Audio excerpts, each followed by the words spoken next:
Hi, this is Dr. Mark Sehl for part two of Immigration and Crime. I just was reading that Molly Tippett's aunt was pleading, please keep her memory away from linking it up with immigrants and immigrants' crime. That was Billy Joe Cutterwood. I just read that. They're trying to say, please leave our family out of this. You know, we don't want this. We want to have some room to remember Molly and not have it tied up with your political agenda. He's out there stumping around saying, you know, I told you so. We let immigrants in here, and we're going to have death and destruction. He didn't say that. I'm just interpreting it. That's what he's saying, though. He's praying. You know what you do? You make people a boogeyman. And then you put all the projections of our own hatred into those boogeymen, and they turn out to be immigrants. And that's terrible. They're not evil people. They're not someone or people to keep out of the country. We want to be able to unite people, not separate them like Trump does, and isolate them and us, and from the rest of the world. I mean, what are the facts about immigration and crime? The Cato Institute,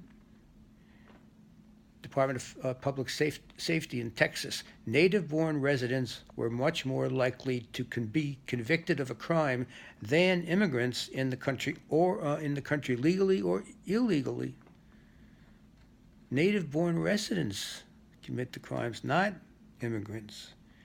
Immigrant populations have grown for decades. Crime in the same period has gone in the opposite direction. The national rate today below that in 1980.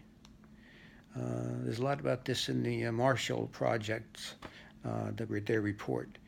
I mean, since 1980, the immigrant population has been up 118%. 118%. Crime has been down 36%. So what is Trump talking about? He's giving you fear to separate us so that you can say, see, he's the hero. He's saving us from these immigrants who are going to commit crimes. The statistics does not back what he says, and he won't tell you these statistics because he didn't want you to know them. In 1936, looking at the metro areas, almost 70% of those studied, the immigration population increased, and the crime either stayed stable or fell. These are the statistics. You can look them up. Google immigration crime and immigrants and crime in the United States. Just put that in Google. You'll find this stuff here. But who wants to look? Because we get scared and we believe the lies, and that's the trouble.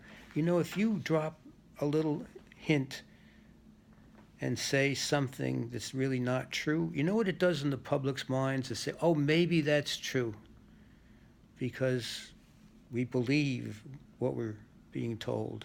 We're taught to that. Authorities, they must know, right?